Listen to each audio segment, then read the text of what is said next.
Welcome to the Metamorphosis Project Podcast. I'm your host, Tenya Eickenberg, and this is a space where transformation begins. Here, we dive deep into energy healing, self-care, and the power of mindset to help you break free from old patterns and design a life that feels aligned, vibrant, and authentically you. Each week, we explore the tools, techniques, and real-life experience that guide us toward lasting healing and growth. Because true metamorphosis isn't just about change.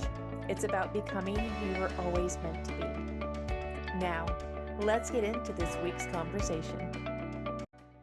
Welcome back to the Metamorphosis Project Podcast. I am excited with today's guest. We have Noemi Beres. She is a podcast connector, and we'll talk a little bit about that. But you're also an art therapy teacher, that you help people to kind of find where they are through art therapy, which is something that just recently kind of came into my view. I have a friend who just recently got her degree in art therapy, and before that I had heard a little bit of, like art is therapeutic. It really is. Crafting is therapeutic. It's something that I grew up with my mom doing. But before we get into that, we're going to break the ice a little bit with a hygge question. And eventually I will be able to say that without actually thinking about how to say it. Okay, so your question is, if you could pass one law that everyone would have to follow, what would it be? A world law. I don't even think we have world laws. But no, unfortunately we don't. We should. That's a great and deep question. The law of love, to spread more love on the planet, and we just need more love, and that would solve so many problems. It would. Yeah. More kindness, more compassion. Right. Just more acceptance. Exactly. So absolutely. True. Absolutely. Noemi, tell us where your transformation started, because this is a storytelling podcast. And so I love hearing other people's stories of where their transformations began and kind of how they came through them. What did they use to get through them? Mostly because there may be somebody listening today that is struggling with getting through depression, anxiety, grief, just something that they're trying to get through in life. And I like to have many tools for people to access. So start us off with your amazing story of transformation.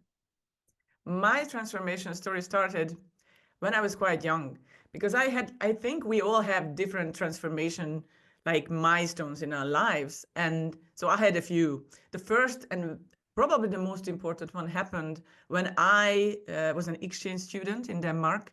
That's why I speak Danish, and that's why I have a master's degree in Danish linguistics. And so when I was 16, together with my dad, we figured it out, like, oh, I should be an exchange student. My mom didn't really like the idea. So, and I had two options. I could either go to Denmark and, learn Danish, go to a Danish school for a year, or go to Canada. So my mom told me, no, you're not going overseas, you're staying in Europe. And that was it. So that's how I became an exchange student. And being an exchange student really changed my life. And the way I think, and I grew up so fast after that year, because I went there 16, I went back home at age 17, and nobody really recognized me, literally nobody recognized me, because I changed in the outside and inside as well, but mostly in the inside. Because when you are in a different culture, you need to learn a different language at a young age, all alone, all by yourself.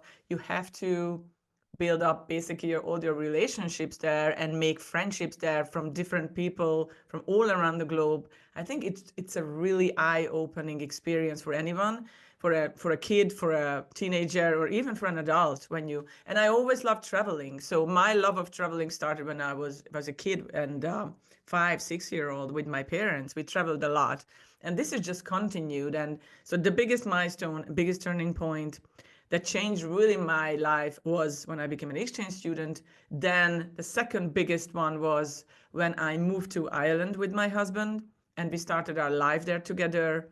And we've spent 7 years there, and I became an entrepreneur in Ireland. And that was a very exciting experience. And I knew nothing about being an entrepreneur, obviously, when you just like, I don't think anybody does. yeah, I just want to be an entrepreneur because I don't want to work in this, call center all my life in Ireland. And that was it.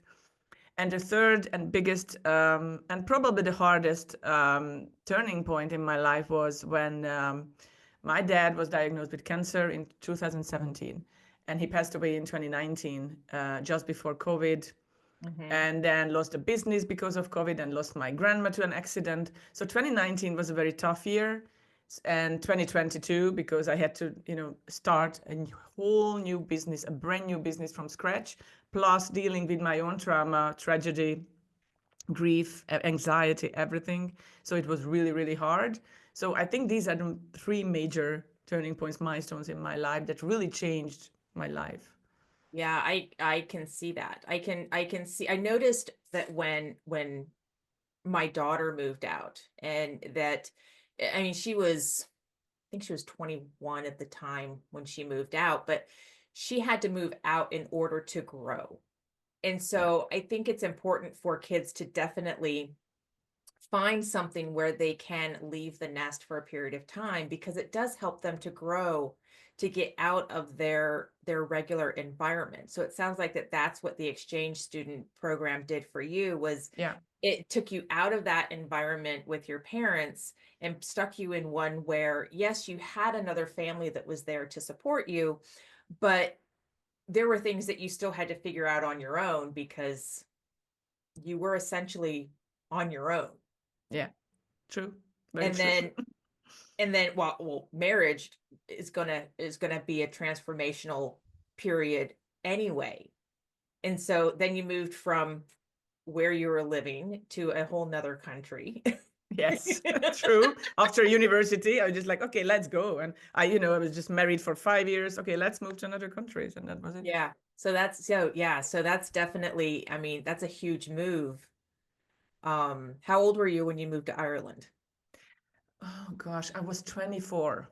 24. 24, so it's still young. And Yeah. I married young, so it was everything new to me. And just I started to work. Basically, that was my first real workplace in Ireland.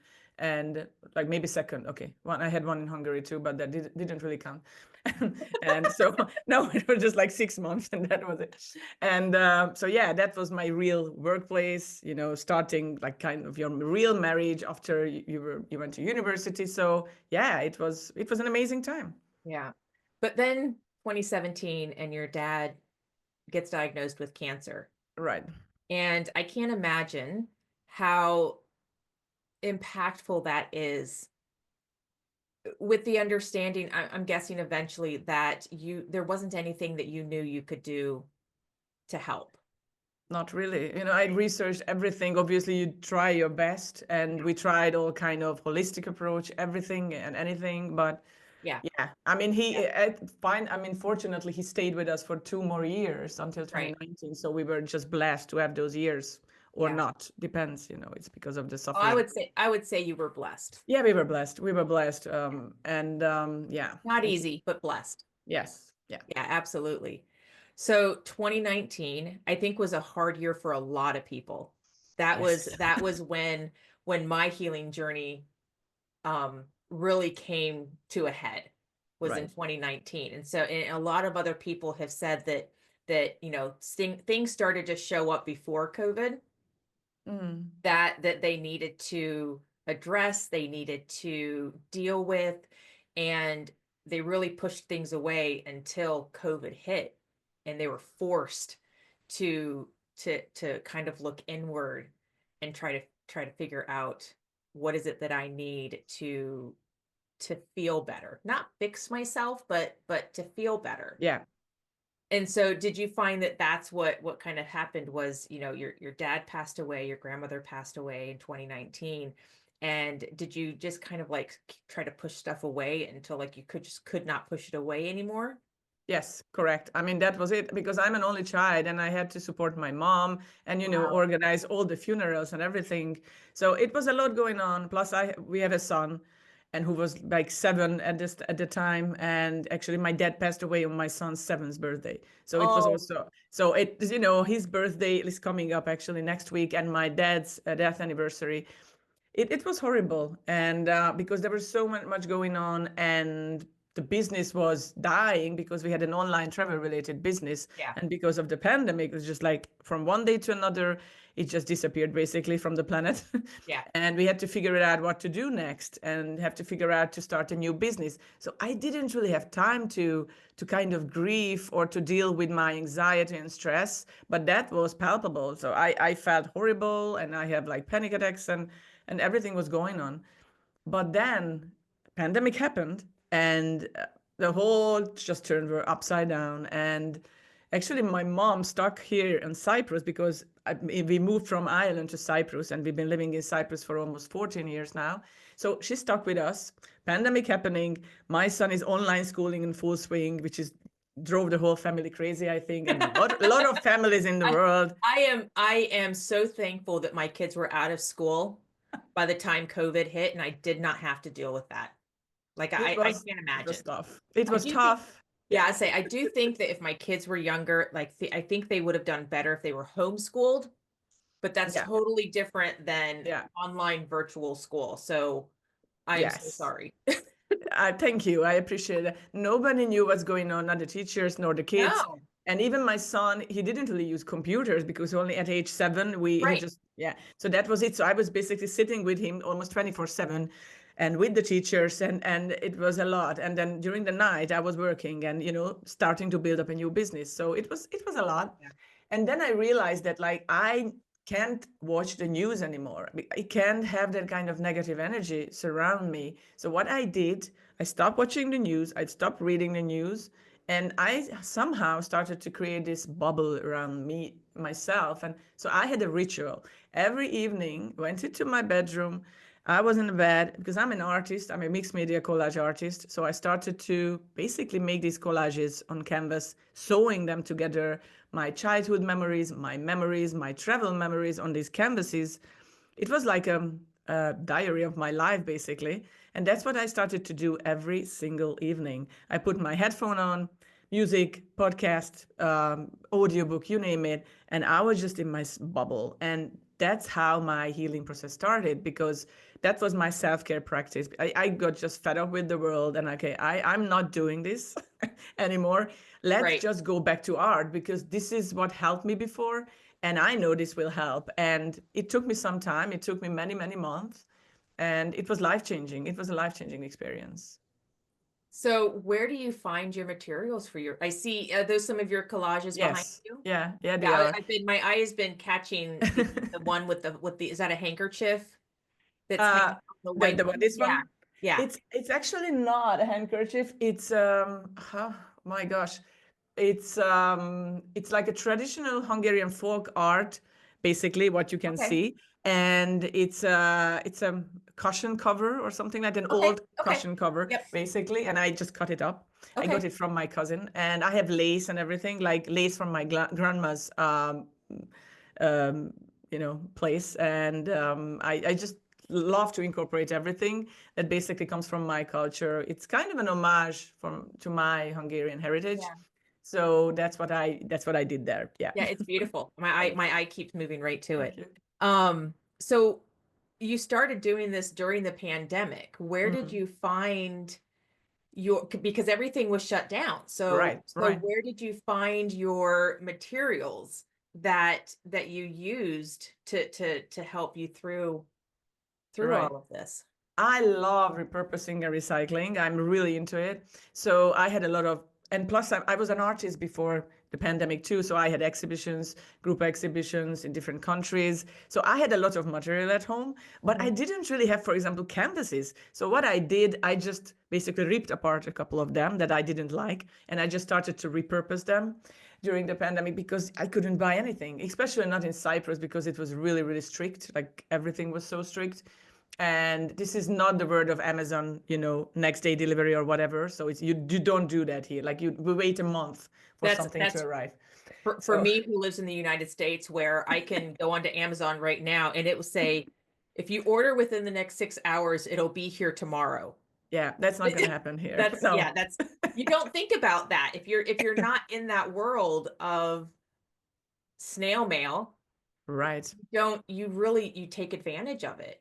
Correct. So that's kind of So true. eye-opening for me. Yeah. E-commerce was really like way behind Europe and the whole world here in Cyprus. So I didn't have anything, but I have the rest of the material, like old postcards, or I love old vintage photos that I always collect. I'm not a hoarder. I'm more on the, I love simplicity and everything, but I have a lot of material for my art. So Right. I could just oh my God. And I could just find new things for my collages. And I was just it's like, good. I didn't throw them away. I have them here, so I can use them now. It's time to do it.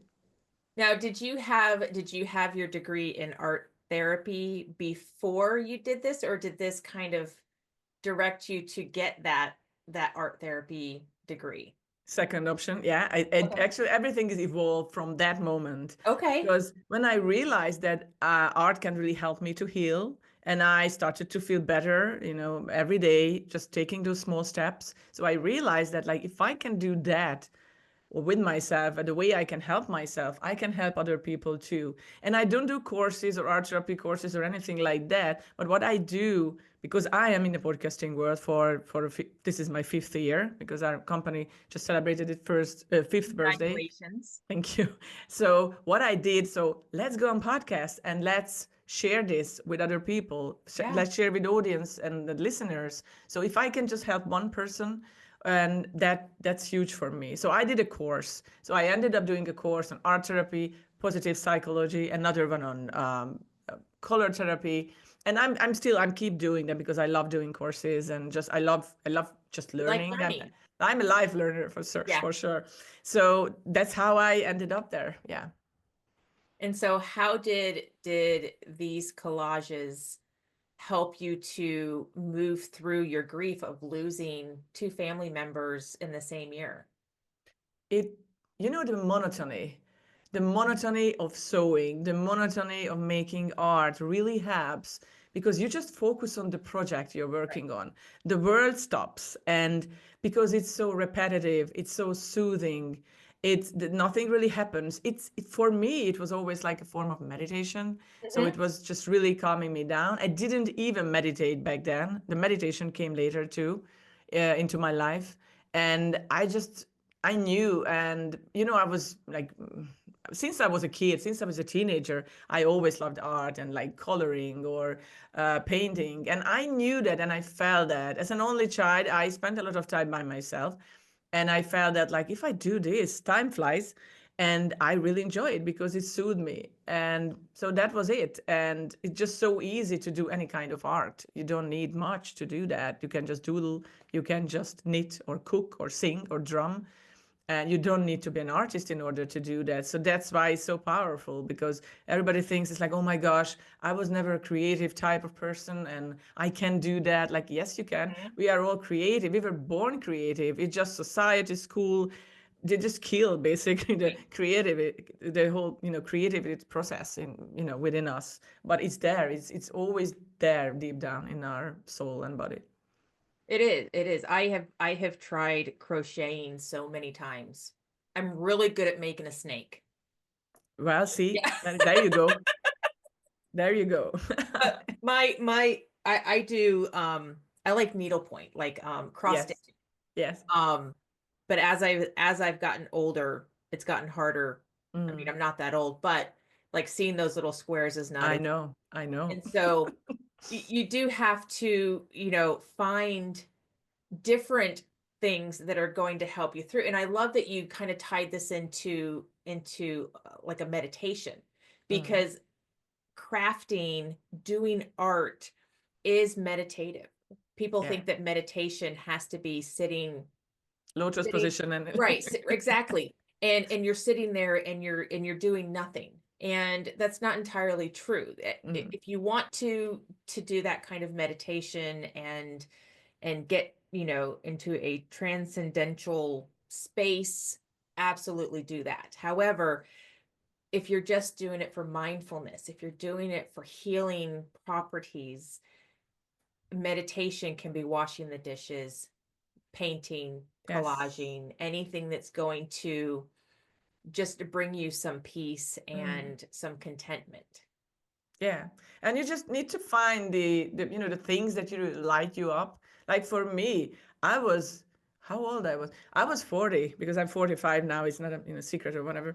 I was 40 when I got my first drum, and like kind of drum because I have a handpan, a hang, Mhm.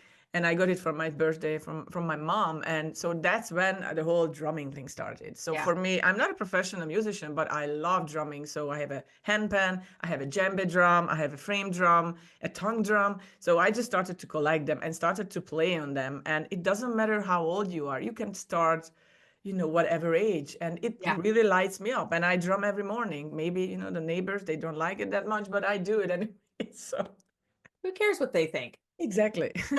That's how I feel about it. And they are nice anyway. They're really nice neighbors, so that's okay. They wouldn't tell me that, like, can you know him to stop doing it? What would you tell somebody who they're on the fence of doing art because they don't feel like they're creative enough? Yeah. I always recommend three steps to people. First, explore different art forms. Because when people think about art, they always think about, oh, I have to paint, I have to draw. I was never good at painting or drawing at school. It's like, no, no, no. I mean, as you said, it can be cooking, it can be washing the dishes, it can be dancing, it can be gardening, whatever you pick. It's an art, it's a form of art. So find something that really resonates with you. And then the second step is to incorporate it into your daily life, because we always have that, excuse, we are all busy and everything, but then we always have time to scroll on TikTok and on Facebook and Instagram. So if you can do that, if you have time for that, you can have time for art. So even if you can just squeeze in, just schedule like 10 minutes every day to start with, that's a huge step. That's how I did with walking. I'm an avid walker, so I walk every day. And I love meditating, and I do love exercising. But I just started with small steps. So you don't have to do like 2 hours art like every day. Just start Right. with 10 minutes. And then again, the third and important part is to join an art community, which now you can do online, virtually, like everything else, or you can do it locally, where you can actually, like in person, meet people and create some art together. For me, it was a different process because I'm an artist. I'm a Scorpio too, so I don't like to be around people when I create art.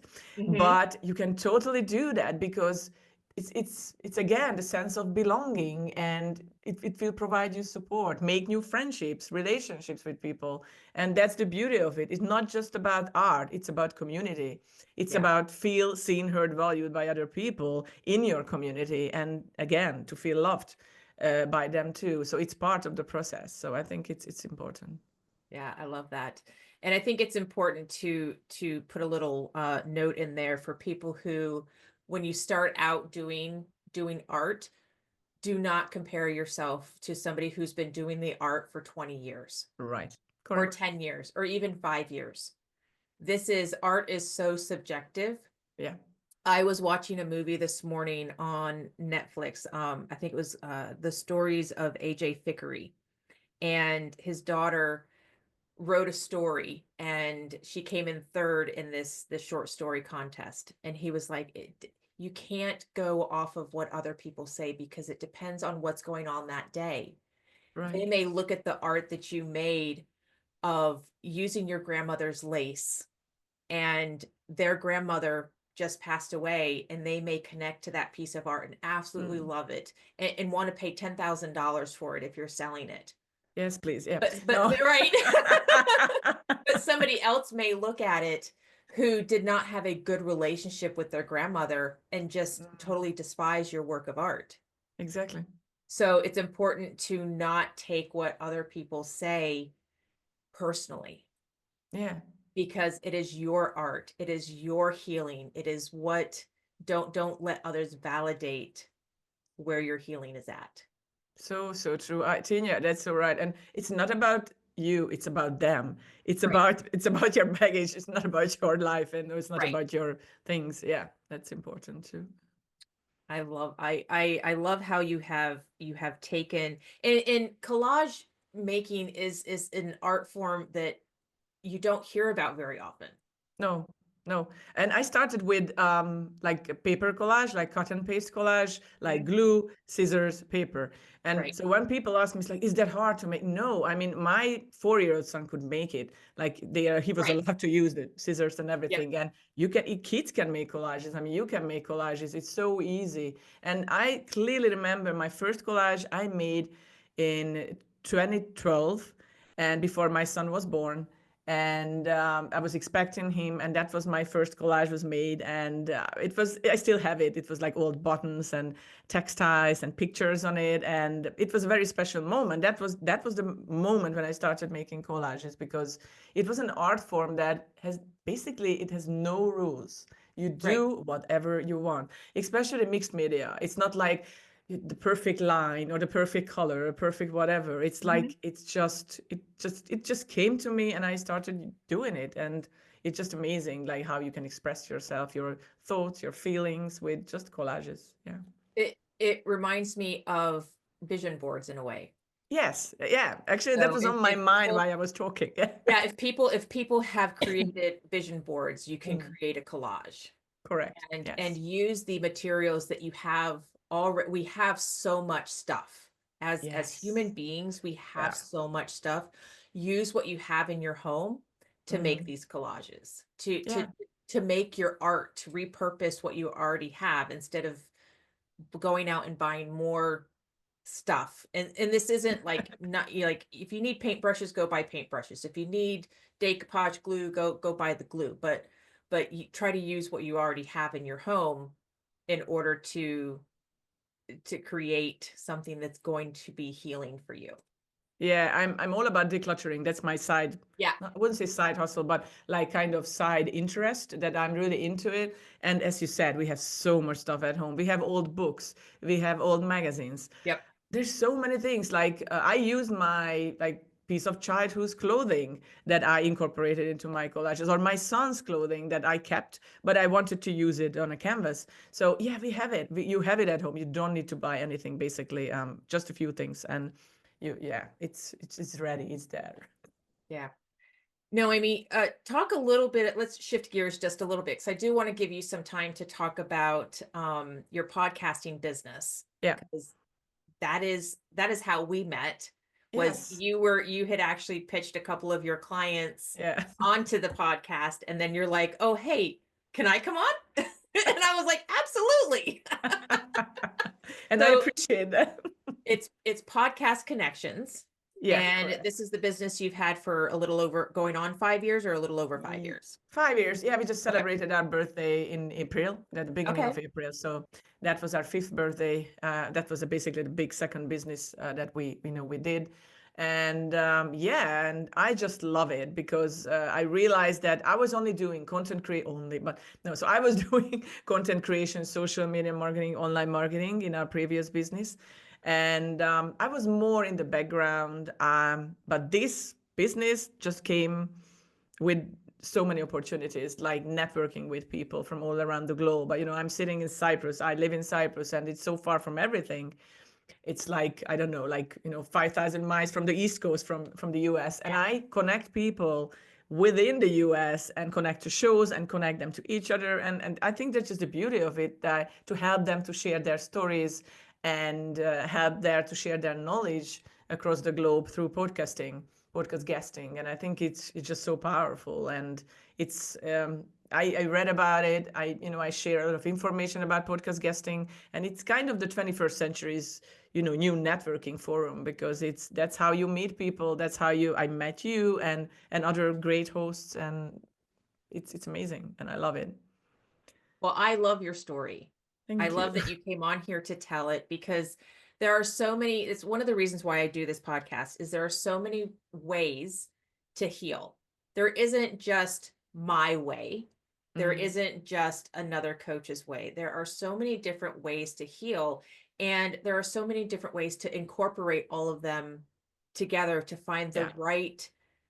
the right recipe for you. Mm. And so that's why I do this. What are 2 or 3 nuggets, whether it's about art or podcasting? What are 2 or 3 nuggets that you would want to pass along to the listeners? I think probably the most important one is whatever you do, just be consistent and persistent with it when it comes to life, business, healing, and take the small steps approach. Because if you just, rinse and repeat the process every day and try to stick to do something for at least 21 days, then it will become a habit. So whatever you do, whatever you try to do, start a new business, make a collage, read a book, whatever, create a painting, just stick to it and just keep going, because that's my motto and that's my mantra in life. I don't have tattoos. I wish I would have, but I don't. So, and I know you have it. You're beautiful. I have a ton. Yes, you're Just got beautiful. my It's Christmas beautiful. sleeve started. It's really nice. I don't want anything, but if I had one, just keep going would be on my skin, because I think they're just so important to be consistent and persistent with something. That's probably the first thing. And again, about art is not a luxury and not a necessity. It's many people think that, art doesn't help to heal. It does. You just have to experience it and just start it. And then you will feel the effect. And if you don't have enough money, for example, to hire a coach, or not, talking against you or anything like that, but many people, they don't. I mean, they can't afford it. That's it. So but you can start doing something. You can doodle at home. You can finger paint. You can do some small steps. And one day you might have that kind of money that you have extra support, but you can help yourself. And that's the beauty of it. And again, art is so much about expression without judgment, and express yourself freely, because there's nothing's perfect. You are not perfect. Your art is not perfect, but it will help you to heal. Yeah, it will. And I struggle with that word perfect, because I think everything and everybody is perfect, because it's everybody else's opinions that cause it to have flaws. That's true too. It's not ours. So in my eyes, everything is perfectly perfect, because it is what it is. Yeah. And so your art is perfect. Your art is perfect. It's perfect for you. Perfect for us. Exactly. And that is all that matters. Yeah. Where can people find you? I know you said you don't do the art thing, but if they have questions, can they reach out to you? Where can they find you? Yeah, absolutely. The business side of things, it's podcastconnections.co. That's our business webpage. And you can connect with us, and we can help you to find great podcasts like yours, Tenya. And the other thing is, I'm very active on LinkedIn, and that's for my social media background, content creation. And you can connect with me on LinkedIn. Just type my name in, Noemi Beres, and the tiny microphone sign comes up next to my name, and that's me, and you can connect with me. But if you are more interested in my artsy stuff, then please visit my Instagram page. It's Noemi Beres. I have about 96K followers. I've been, building up this site for many, many years. And it's all about creativity, colors, art. So yeah, just you can follow me on Instagram too. Awesome. Thank you so much for coming on. Thank you so much, Tenya, for this amazing chat interview. Thank you so much for joining us on the Metamorphosis Project podcast. I hope today's episode brought you inspiration, joy, and a spark of empowerment. Remember, transformation is an incredible journey, and every single step you take towards self-care and healing brings you closer to the life you truly desire. If this episode uplifted you, please subscribe, rate, and leave a review on your favorite podcast platform. Your support helps us to share this journey of hope, resilience, and joy with many listeners. For more tips, support, and inspiration, come and visit us at designyourexistence.com. Until next time, keep growing, keep healing, and keep shining brightly. You are absolutely worth every bit of love and care you give to yourself. Take care, stay joyful, and be well.